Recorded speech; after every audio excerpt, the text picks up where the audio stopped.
Check. Can you guys hear? Can you guys hear?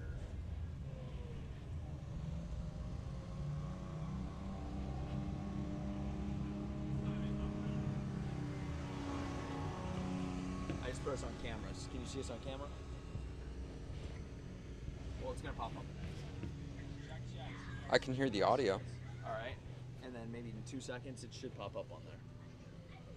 Oh, yep. Okay. 1 second as we tweet this out. Because fun finds for us on cameras. Can you see us on camera? Tweet this out. Lord. I can hear the audio. All right. We're good. Video's a little, oh, is it buffering a lot? Oh, yep.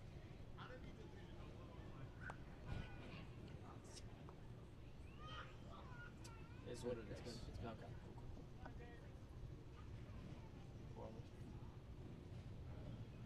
New link. Yeah, we have.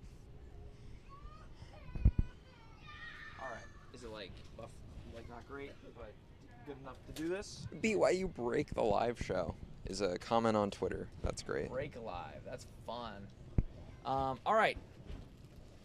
Again, I'm gonna. We started on time.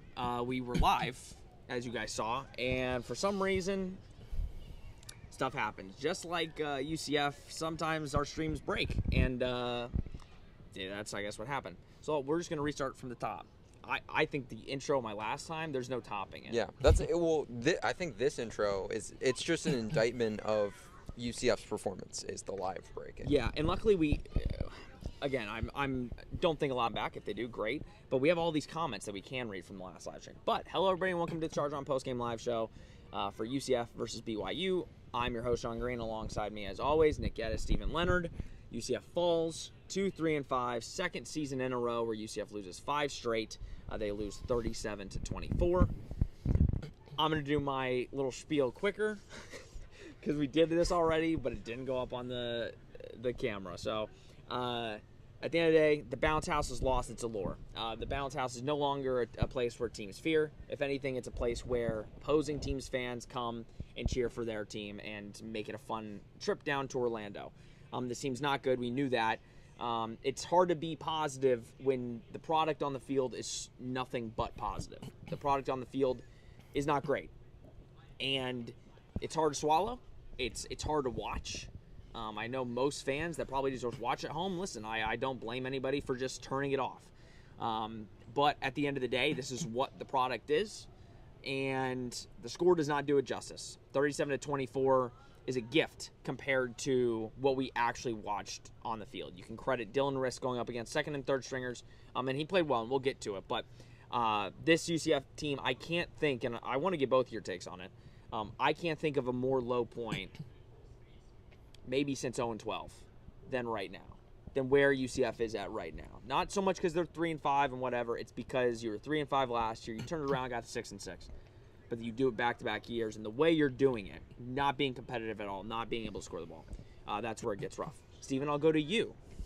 And I know we're live this time because we double-checked. Right. We're live again for the second time. Give your thoughts on this game really quick. I agree with you that it feels different. Obviously, they were competitive last year. A few bounces of ball go a different way. They don't drop 5 in a row last year. This feels like they've been dominated all 5 weeks. I know last week they kept it close, but 2 pick sixes is not a regular outcome. That's not how you play football. I think there was more injuries on the field for UCF today than points scored, which is never a great sign. Kobe Hudson getting injured. Braden Marshall went out injured.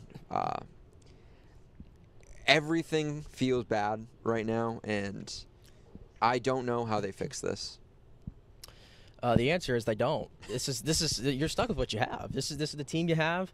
This is the product you have. I said in the pregame show, like, today, to me, it's like, yeah, of course you want to win the game, but if you're going to lose it, I need to see that there's progress. I need to see that there's positive development, that they're trending in the right direction. And I got to be honest with you. Of all the 5 losses, I feel like this was the worst one. Would you guys agree with that? I feel like this was the worst loss that we've seen so far. Like, the Colorado game got out of hand. The Florida game was bad too. But this one, and it really goes back to the first offensive play of the game where Kobe Hudson gets hurt, and he did not play the rest of the game. But that was sort of the bad omen to start this game, was Kobe Hudson going down with injury, which obviously when he went out, it's like you start to look at that depth chart on receiver, and it's like, well, who's going to make a play today? And granted, Jacoby Jones, I mean, he's probably going to be one of the few positives we talk about tonight. He made some plays, but they cannot get around. You can't get around what the quarterback position is at this point. I thought he actually played pretty well, Ja'Carri Brown, in the first half. I think at one point he was 7-9 for like 90 yards, and then I don't think he completed a pass after that, including the entire second half, and he threw the best 2 balls he threw after that were both to a BYU defender. So, yeah, today was just a bad day, and it has more to do with what you saw on the field. I mean, we knew that there was going to be a lot of BYU fans in here, but then when you see it and the game goes the way it does, it just sucks. Like, there was more blue, I think, in the stadium today than there probably was black and gold. Even the student section was filled to start, and they filed out pretty quickly into that third quarter, and it just sort of looked eerie. And I go back to what Gus said a few years ago, the whole future of college football. It does not feel like that whatsoever right now. It feels so much like a program that is spinning their tires, if not going backwards. And that should not be the case in year 4. Yeah, you know who feels like the future of college football? BYU.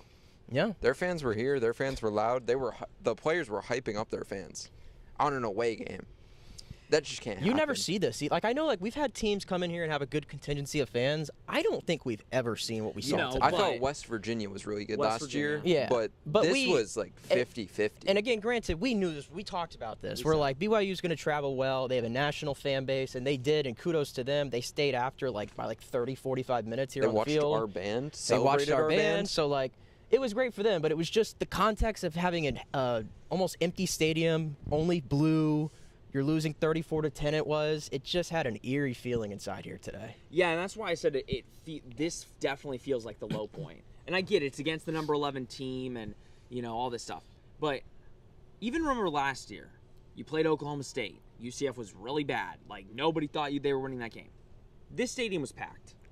This stadium was packed to the brim with UCF fans. Even when it was raining, the fans were out here. Today, student section wasn't filled, and I get it. It's Halloween night. I get it. It's not Halloween, but that's when most people are saying. Yeah, I get that. The amount of tickets that were on sale prior to the game was, it was a lot, right? There was a lot of tickets on sale. BYU fans bought them all up, and listen, I'm not going to sit here. Maybe a year ago, I would trash on fans for selling tickets. Maybe it's bad. I don't blame any of you. I don't blame anybody not wanting to come watch this team because, frankly, it's a hard watch.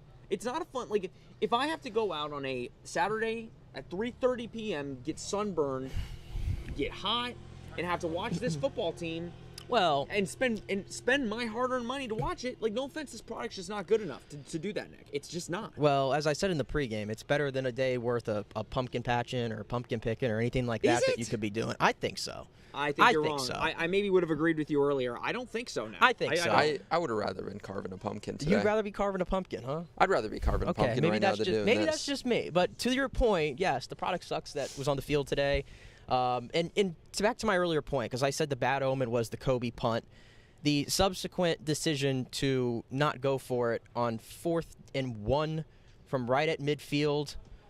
I mean, we talked about it in the pregame show. I know you weren't on with us, Steven, but I said if UCF wants to let's get aggressive to start the game. Let's try to go on the offensive because regardless of what the betting people said, which is ridiculous, UCF was the underdog in this game. Let's try to be aggressive, and you get a chance 4th and 1 at the 50. And you don't trust your offense to get a yard, and you punt. I know the defense was able to make a stand, but it was an 18-play-yard drive. It was a defense that played 96 plays last week on the field. They played 24 in the first 2 drives. They were gassed then. It just, to me, didn't make a lot of sense, and it was just a bad omen from the beginning. I think Christian Simmons tweeted it out. If you told me one team had a fake field goal and went for it on their own side of the field, I wouldn't have assumed it was the number 11 team in the country. Correct. BYU looked like they were hungry today. They wanted to show. They did not respect the UCF football nights today. Yeah, I'm mad at Vegas, and it showed. I'm mad at Vegas. Vegas is listen, we stink, but I think these teams, it's like almost a jolt of like energy because you cannot tell me that these coaches aren't putting up like, hey, look, they've got a bunch of people that think we're not going to go in and win. Like, we're the number 11 ranked team in the country, and we are the underdog going in. And they played like it. They played like they wanted to earn more respect, even though, again, they didn't need to. The whole country respects what they've done this year. But they came in and said, we are going to beat you and beat you some more on your own field. And that's why it just feels like the energy around this program. And again, for the fans that are in every single UCF person's DMs every week and saying that we're being too negative and we're toxic. I like to be toxic sometimes, but I don't want to be toxic around this program. I don't. But sitting up in that press box and watching this team every week, it's painful. Physical and mental. Physical and mental. I was in the ER the day after the Florida game. I didn't say that. I finally am saying it now. I was in the ER. I'm not going to say why I was in the ER because it's stupid. No. I was in the ER. Physical and mental pain this team is bringing me. And it's probably bringing most of you. We'll read your comments in a second, but say whatever you want. I drove back with you from that Florida game. I was acting as your therapist. How many hours? Like 3.5 hours of just me talking for the entire time. Yeah. It was probably a rough ride, but like fun. No, it was fun. It was like fun to get it out. Nick is like, thank God I wasn't in that car. Oh, goodness no, gracious. it would have been fun, Nick. No, I'm glad. No, I told you. You had an eventful one in the press box today. You was pretty animated. Yeah, I made a comment about the receivers getting separation today, and he went off the handle. No, you were right. And we'll get on the offense. We're not trying to spend here for an hour, but the receivers, I think, were a bright spot. Quarterback throwing to the receivers was putrid. Was awful. The receivers stepped up in Kobe Hudson's absence. I think we've been hunting for that wide receiver too. As soon as he went down, they all realized they needed to step up. Yeah. Jacoby Jones stepped up. Chauncey Magwood stepped up. Javarius Johnson stepped up a little bit, but again, was getting open, but they couldn't find him. Yeah, the big one was Jacoby Jones. And Jacoby came in as a transfer. I think it was from, Ohio? Yeah. I had bigger expectations for him, but we just didn't really see much the first 7 games of the season that said, oh, he's just kind of a guy at your program. But when Kobe went out, it seemed like he sort of stepped right into his role. The first catch he made was one of those RPOs where Jakari kept it and threw the slant over the middle. Guess who that usually goes to? Kobe Hudson. And it was not a very well-thrown ball, and he made a great adjustment on it, kind of bobbled it, but made the catch. And then obviously the throw out here to the side, and he breaks a tackle, and he goes for 40 yards. So, yeah, Jacoby Jones came to play today, and that's your positive. R.J. Harvey, I mean, it's the same old. You know what you're going to get out of this guy every single week. And it's unfortunate that you only have, 4 games left with R.J. Harvey right now you're looking at, probably. Yeah. I'm sorry. Enjoy him while you can. I need to interrupt. You seem to be triggered by something right now. I need to, So coming from the press conference room, I'll give Elite Empire credit. He put this tweet out. I'm just seeing it now. Did you see this already? I did see it. Okay, so Gus Malzahn did not commit to Jakari Brown moving forward. What a shocker that is, right? It's not committing to Jakari Brown. He said he didn't want to play E.J. Colson to help preserve his red shirt. So basically, That's fans, stupid. Let's call this like it is. So basically, what Gus Malzahn is saying right now is we're not playing E.J. Colson because we're preserving his red shirt. No, what That's he's basically saying is it's more important for him to hand off a ball against Iowa State than it is to get him reps to prepare for probably starting next week. We need to keep a tally of on questions for Monday because there's a long list. We can be real. He probably starts next week. He should have got snaps. He has to. If he doesn't start next week, if he just said that we didn't play him because we're trying to preserve his red shirt. If you start that makes literally 0 sense at all because you played him last week for one snap. Would that mean you're waiting to the West Virginia game to start him again? This is what I said. This is what I said dumb. this week. In hindsight, what was the point of even putting him out there in Cincinnati? In hindsight, there was no point, and we only got we know the point, and we got 2.5 series. He was the best quarterback that week. They knew it. The staff knew it. The players knew it. That week, they put their tail in between their legs because they're like, we need to see if this guy's going to be the guy because we're paying him a lot of money, so we need to throw him out there before we go to the young kid that definitely is probably going to be the guy. He was the best quarterback that week. He's the best quarterback since he got on campus. You know what I mean? Like, it's like... Well, here's the thing, and I don't... Listen, it's so frustrating. I don't know what you're going to get out of E.J. Colson. I really don't. But I'm willing to go... I'm willing to go through it, though, with him, the roller coaster that I'm sure it's going to be. And I'm at this point, I'm not willing to go through with it with the 21-year-old redshirt sophomore quarterback who has a cap on how much better he's going to get. And that's why when people this week were telling us, oh, we found the quarterback of the future, you have found nothing. You found nothing. He threw for 62 passing yards last week. In this football game here, he threw 0 passing yards in the second half. And by the way, there were some other games, Sean and Steven, where you would agree we could blame the offensive line. We could blame the receivers not getting separation. The offensive line, I thought, played pretty well today again for the second straight week. The receivers, we were watching it up there. We had a great view. There were guys open. There were guys making plays. It was the most open I've seen them all year. It's not like these defenses he's facing are doing anything crazy from what we're watching where it's like, wow, they're making it really tough on him. The plays are there to be made, and he's not making them. And so at this point, I don't need to see him anymore. I know that sounds harsh, but I don't need to see it anymore.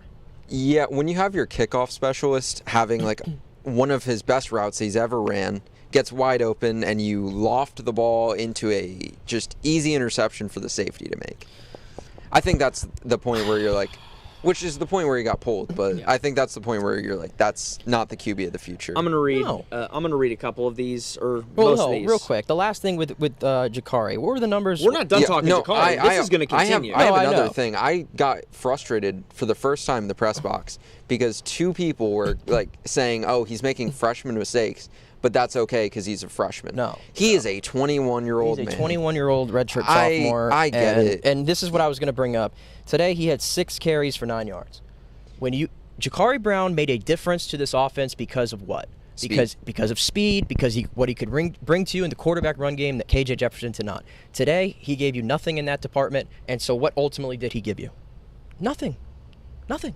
He's not the quarterback of the future.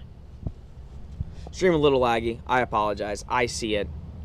Again, BYU broke everything in this stadium today. I will say, Jakari Brown, we said on the pod, if Jakari Brown threw for under 100 this game and then somehow was still playing against Arizona, then yeah, you'd pull him. Like, and guess what? That is exactly what happened. He threw for under 100 yards, didn't do much on that side of the football, and yeah, he got pulled because he was just that bad.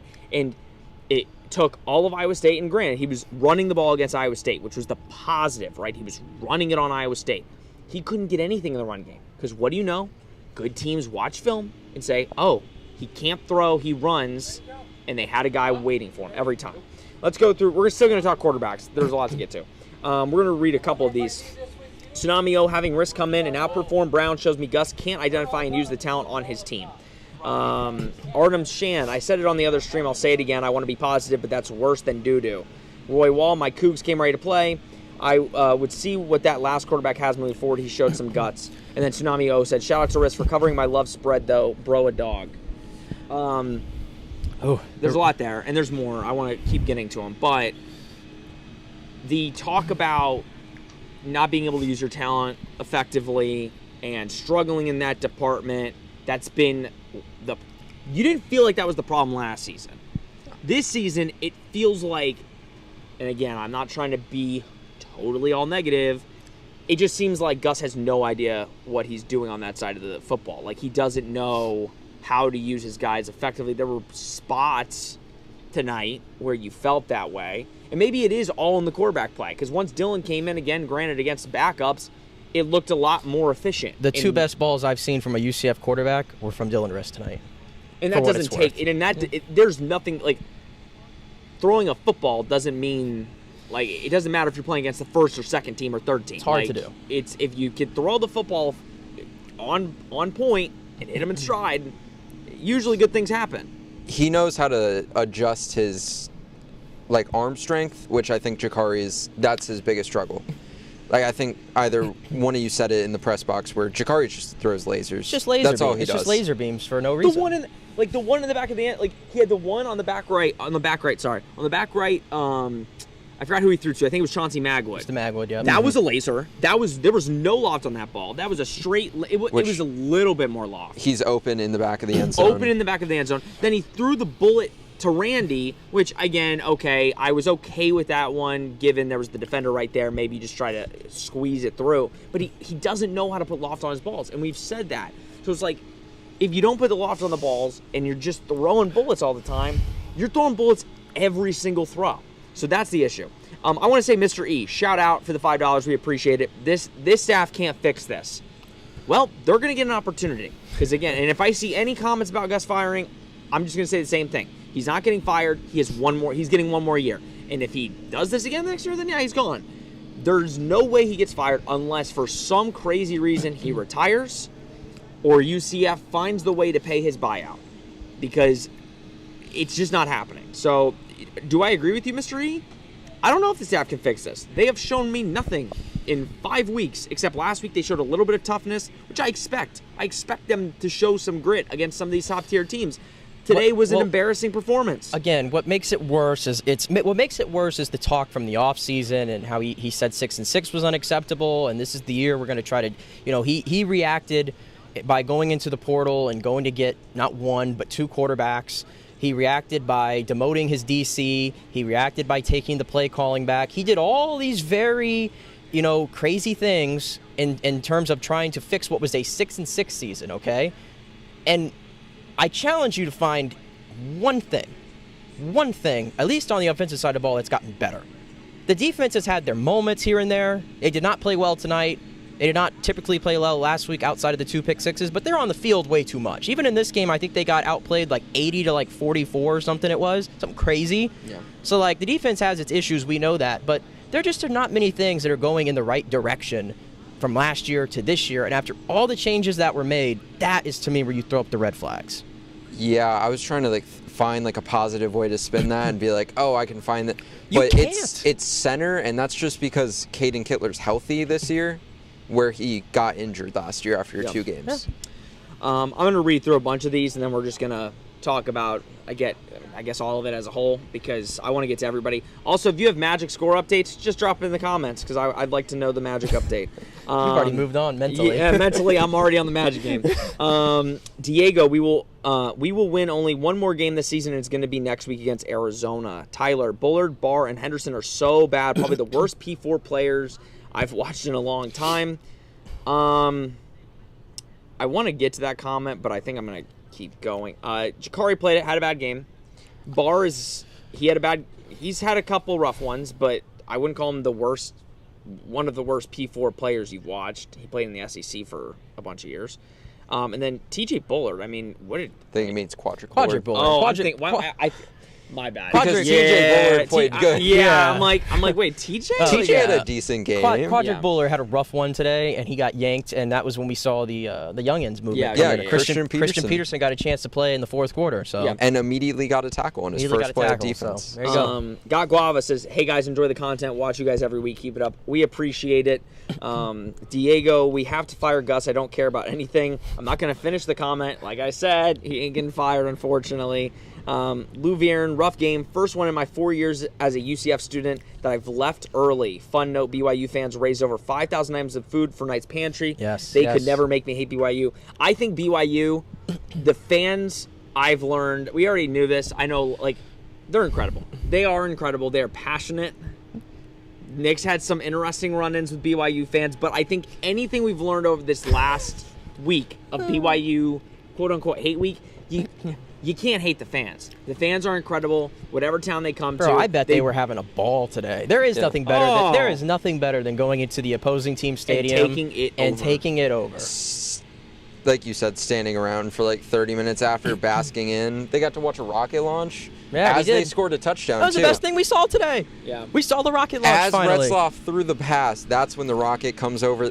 It was beautiful. We need to frame that and put some great music behind it. That's a moment. That needs to be a UCF touchdown. That's just gonna be the thumbnail. The Kevin Suarez, I bought Space Game tickets a couple months ago. Kind of want to sell them, but I love my alma mater too much. Kevin, I don't blame you. I really don't. Only positive is you'll see a new quarterback next week. I don't know who it's going to be.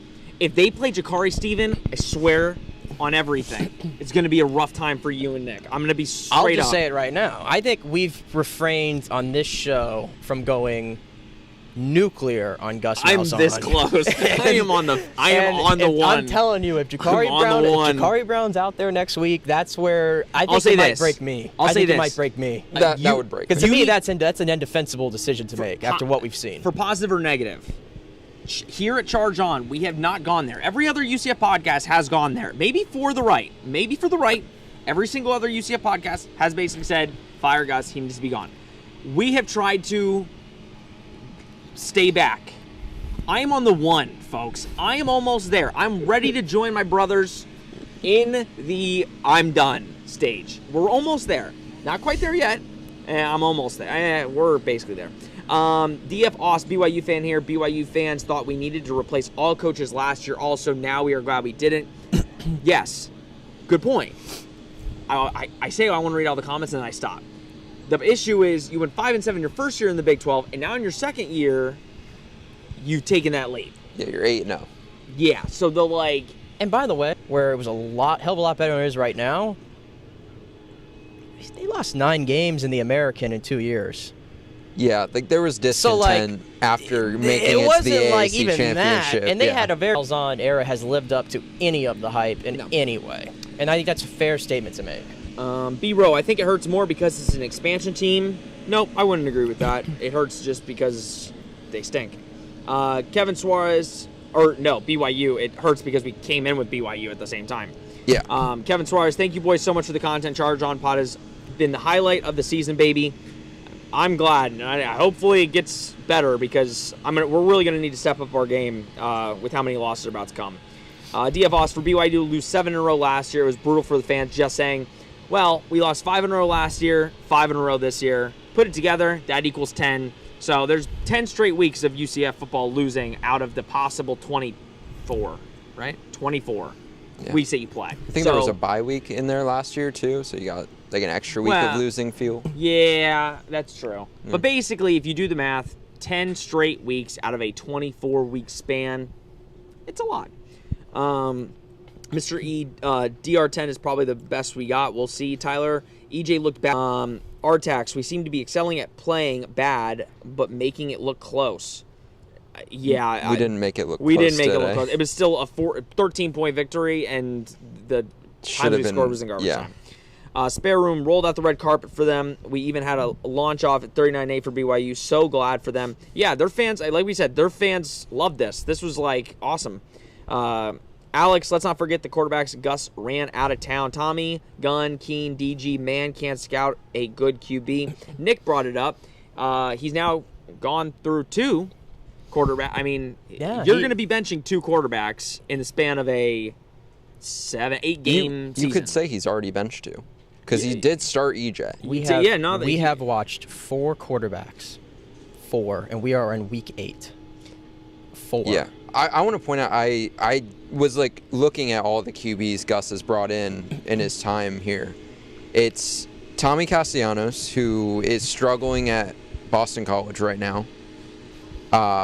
John Rice Plumlee, who is on the practice squad at Jacksonville. Whom we took for granted. Who I think he's probably the best of that era. Who else? Xavier Williams, who's a defensive back at Middle Tennessee State. Gunnar Smith, who's a JUCO guy, but doing good at JUCO.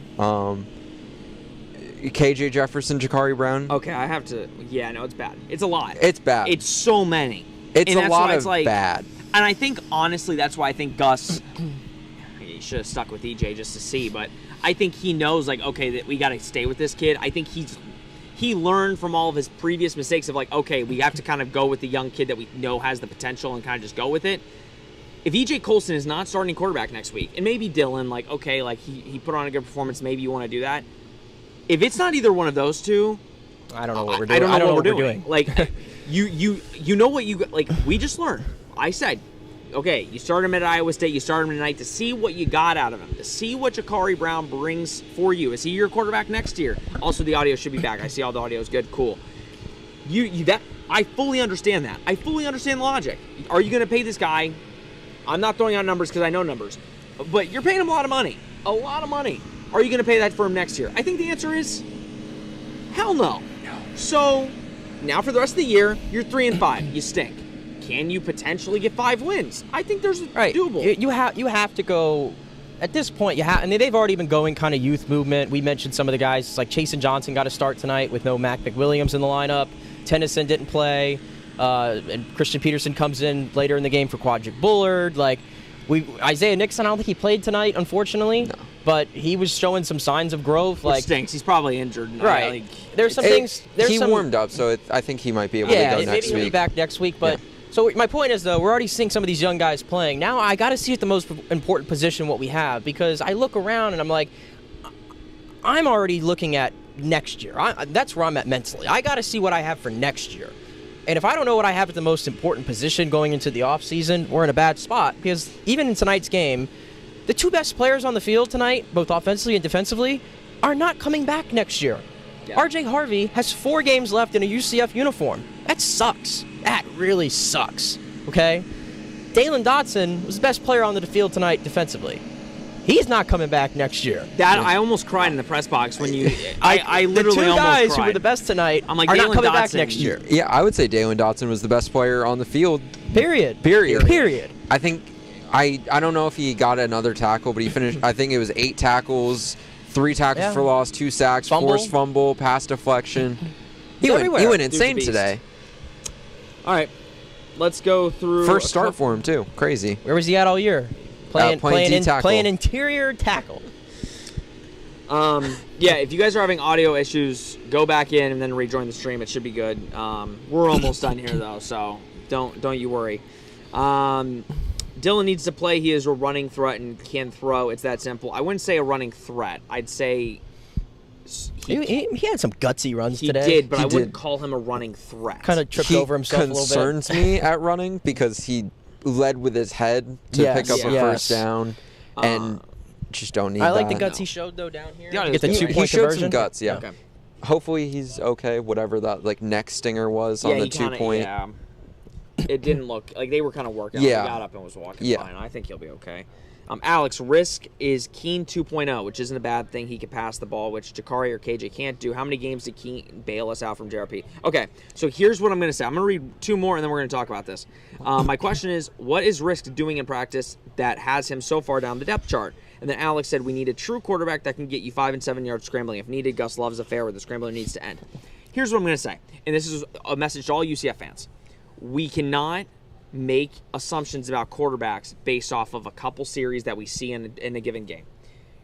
You can't say and I appreciate the comment, and I understand where you saw it. Like, we were even saying up there, he let me be very careful when I say this, because we're not saying what I'm about to say is accurate. We were saying that he looks a little like KZ in the way that he kind of plays the game. He doesn't have the same build, the way he kind of plays. Does not have the same build. He's like 6'2". Well, you know what I mean. Like, he just looks kind of. He's a white dude that wears the number 10. Let's be honest. He plays similar. He's a white dude who plays number 10. He tried to toss a ball back, and Dylan, which you combine that with the number 10. Now we're throwing both the Hawaiians together. Like, it's perfect. It's perfect. But what I'm saying is, you can't look at a guy and say, "Oh, he's this guy 2.0." We've seen him play. We just saw that. Like, we have no idea. You don't know what a quarterback's going to be until he plays a bunch of games, starts a bunch of games, finishes games, doesn't get yanked in like the 3rd or 4th quarter.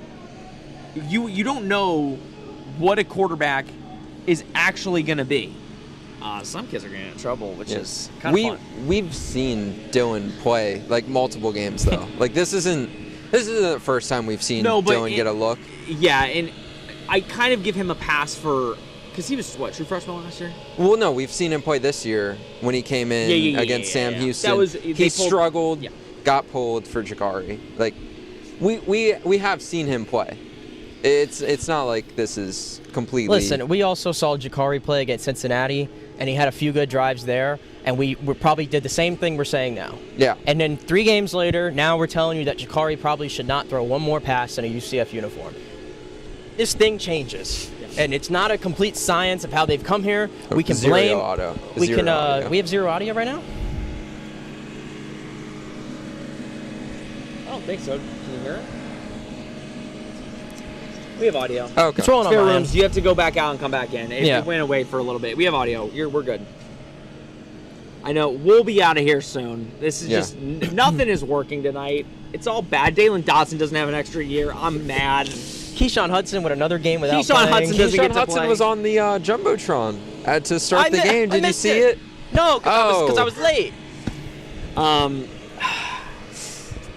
right, a couple more of these. Miami. Keyshawn was 14 on the Jumbotron. Mr. E, I wanted Magic scores, not FSU Miami, but God, please I don't give me the appreciate FSU score. scores.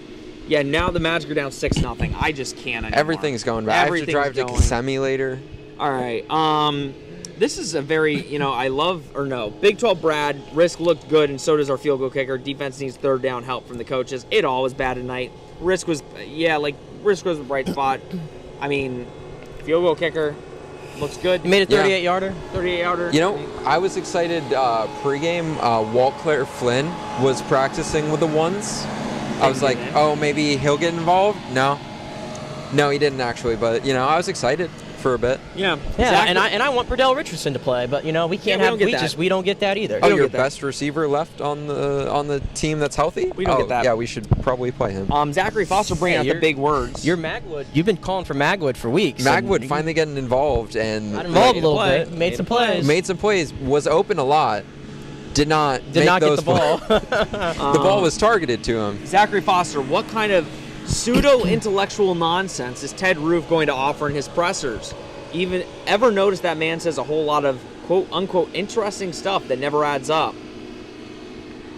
I will say this. The one thing, the defense is at least the one position group that shows improvements in certain areas. Tonight, Yeah, but they were on the field way too long. They're on the field way too much. 40 minutes a game. I don't know what. What they are were on the field do? for an 18-play drive in the first quarter into the second quarter, but really the first quarter. Yeah, but that shouldn't have happened. That shouldn't have It's still their fault because you had 3rd and 15. You allow an easy screen to go for 14 yards. Yeah. And then it's 4th and 1, and they throw a little dump off there to the right, and you have two guys that are right there on him. Backfield. In the backfield. Lost a gain. Moving on. That's a big play in this game. Your offense gets the ball back at midfield, and he gets free and gets the first down. You know what really made me angry on that play? They subbed in Jakari Henderson for that play. Jakari Henderson's 165 pounds. I think Jakari's good in coverage. He got beat sometimes today. Yeah. I think he is good. That's not his play. And then the game was really over when UCF late in that second half was starting to flip the momentum a little bit. They got a touchdown. They made it 17-10. Now it's like, okay, we got 54 seconds. Can we defend 80 yards in 54 seconds? The answer was no. And of course, we all saw it coming. A pass to the outside, and I think it was Quadric maybe, who, I have to go back and look at it. I thought in real time, you probably could have just pushed him out of bounds, but he tries to knock it out or whatever it was, and he's off to the races. Game was over right there. I've seen B.J. Adams get blamed for trying to knock the ball. That's what you're supposed to do. If he's going to the end zone, you try to knock it out from behind him, because you're going to get a horse collar tackle or just shove him in the end zone. I just would have pushed him out of bounds right there when he caught it. No, when that's Quadric, but BJ's coming up from behind him and he tries to knock the ball I got out. you on that. But those are two defensive plays right there that there's game changers. That touchdown before half, backbreaker. And then UCF comes out of the offense and comes back out on offense in the second half. 3 and out. Yeah. 3 and out. And that's by a fifth-year senior too. It's not like I can accept that if it's a young guy making a mistake. Jakari Henderson hasn't played a lot of football. I can accept when he makes a mistake. Yeah. I can't accept. Why are they mowing the grass? And also, how many times behind me? Listen, I get it. I appreciate being down here, so I'm not going to complain too much. But that mower is UCF how many fast. times right by? Out there on offense. We need that guy mower on. Yeah, can we get the mower at receiver or quarterback? You ask him right now. Ask him to pull over. Interview him. I will actually. He doesn't want anything to do with us, but listen. How many more games? 4. There's 4, and plus, trust me, there's not going to be a fifth. There's not going to be a fifth. Go 3-1. There's not going to be a fifth. We have a month. We have a month to. We have one more month. And it makes me sad. It feels like we were just here for New Hampshire. And basketball starts in 9 days. Yeah, and we'll be covering. Listen, that right there in itself. I'm glad you said that.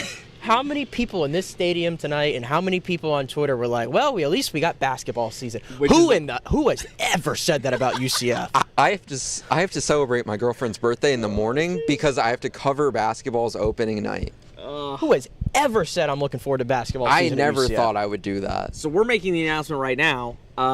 Charge On will be covering basketball this year. It's a Charge On a UCF football podcast. Nope. It's going to be covering basketball too because we need – I don't even know how much positive we're going to get out of that. Hey, but Mikey Williams content. Get a lot of numbers. Exactly. You understand. Yeah, we get it. But 4 more games left in this season that, it stinks. Like Nick said, it stinks because you wait 9-10 months for football. There was somebody with a paper bag over his head today. It's gotten that bad. We're in paper bag territory. I loved the camera operators. That was a positive. They were dressed up as Thing 1 and Thing 2. Oh my goodness! Did y'all hear? We had the saddest 2 UCF it nights was the on worst the kickoff. UCF nights. Yeah, they so stopped sad. doing that after the first one. It was so sad. And also, we're not even going to get into the. We don't even say boom anymore after anything. We've just. We're not even going to get into the health department problems. We got health department problems here today. I mean, at least the cabanas are back. This is great. Anything else we can say that looks great right now? It's a nice night. It's a beautiful night out here. It feels great. A lot of recruits is it's in Florida. It feels great. Man, the gold seats, they look gold. My final take is shout out Dalen Dotson, Charge On stupid, and I am going going to go. All right. I actually you head out.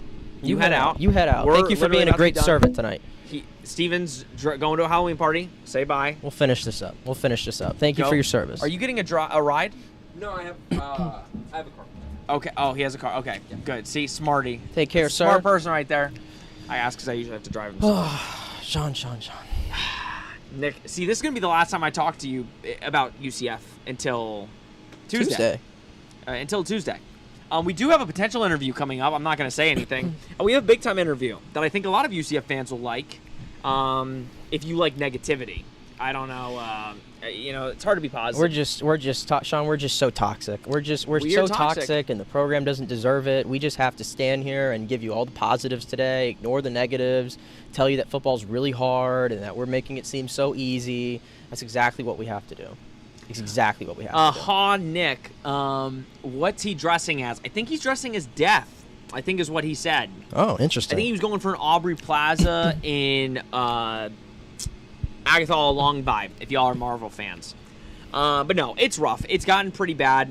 This is a low point, in my opinion, and I think Nick would agree with me. This is Trust me, it can get lower. That's the thing. It can get lower. If you come back out next week in the space games, and everybody's been talking about, they never lose in the space games and all these things. If they lose that game to an Arizona ball club that's not exactly firing on all cylinders right now, then it becomes even more rock bottom. Then you're looking at a 6-game losing streak. As strange as it sounds, Sean, it can get worse. I kind of like this idea. Harvey at quarterback. Nothing to lose. I mean, hell, somebody said put Mikey at. Somebody said put Mikey at quarterback. Put Mikey at quarterback for the rest of the year. We could take all the NIL money we paid the 2 quarterbacks and just bring them on in. In the NFL they have a rule, Sean, where if you have a quarterback on the practice squad, I think any team can, pluck him from the practice squad. Yeah, I think if you're not playing a quarterback. Can we find eligibility for JRP? I can't believe I'm saying this. Can we find eligibility for JRP and just pluck him right off the practice squad? Because I'll be the first one to say, again, took him for granted. He's going to age so well in UCF and the annals of UCF history, I think, after what we've seen this year, because it just sucks. I know I give myself so much credit for that. I give myself, I never give myself credit. I give myself credit for that because I never talk badly. I'm like, if you had a bad game, that was a rough one. Yeah. I never said bench. So I know we, without trying to sound like a broken record. I mean, again, 4 quarterbacks in 8 games have played. You don't really have much momentum right now in the conference. You're on a 5-game losing streak for the 2nd straight year. You're just struggling to find positives. So, yep, it is what it is. And we'll end on this comment. What are you laughing at? Louvierne, at least you're not FSU, bless up. Man, that would be an ugly, ugly football game. That would be. That would be an ugly football game. That's why I wish they'd both get to 6 wins, because that would be at least something. Oh boy, I don't know if Florida State gets to 2. It would be bad. I don't know if this team gets to 4. I mean, we're right there. I truly don't know. Are you picking them to win another game? How can you?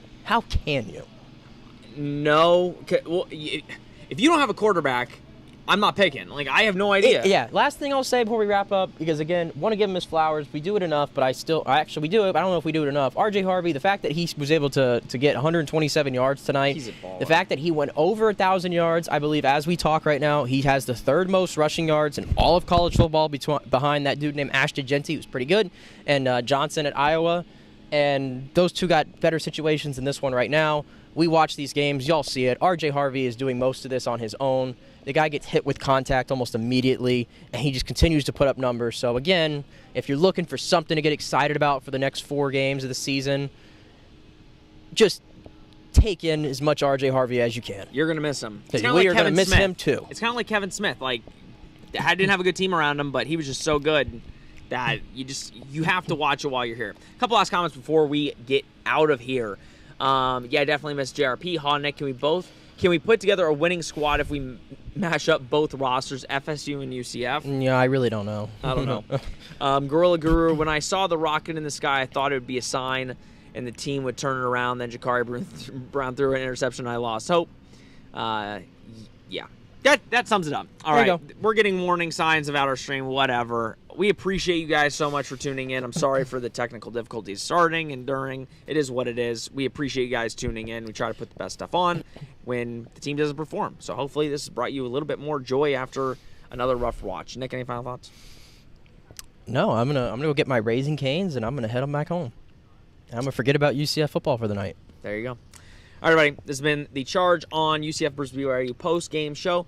Tomorrow morning, check out our post-game pod. That'll drop basically at 7 a.m., so you can get that right in the morning before you tune in to NFL for the day. For Nick Geddes, I'm Sean Green. Thank you so much for tuning in. We will see you next time.